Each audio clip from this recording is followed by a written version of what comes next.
ఏం బాసు, కొత్త బండి కొన్నావా? కానీ టైర్ కింద నిమ్మకాయ ఎందుకు?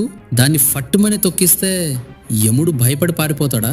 అప్పప్పా, ఏం నమ్మకం బాస్ నీది. నిజం చెప్పనా, ఆ నిమ్మకాయలో ఉన్నది మ్యాజిక్ కాదు, అది ఒక మెడిసిన్. అసలు మ్యాటర్ ఏంటంటే, పాతకాలంలో మన దగ్గర బైకులు, కార్లు లేవు.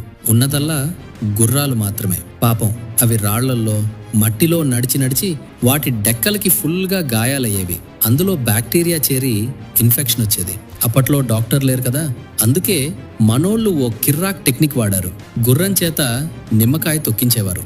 ఆ నిమ్మరసంలో ఉండే సిట్రిక్ యాసిడ్ దెబ్బకి కాళ్ళలో ఉన్న బ్యాక్టీరియా మొత్తం చచ్చిపోయేది. సింపుల్ గా చెప్పాలంటే, నిమ్మకాయ అనేది అప్పట్లో గుర్రాలకి ఒక డెటాల్ బాటిల్ అన్నమాట. సీన్ కట్ చేస్తే ఇప్పుడు గుర్రం పోయి రబ్బర్ టైర్ వచ్చింది.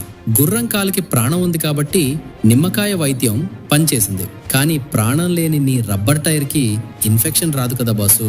దానికి నిమ్మకాయ పిండితే ఏం లాభం? లాజిక్ నచ్చితే ఓ లైక్ వేసుకో బాసు. ఉంటా.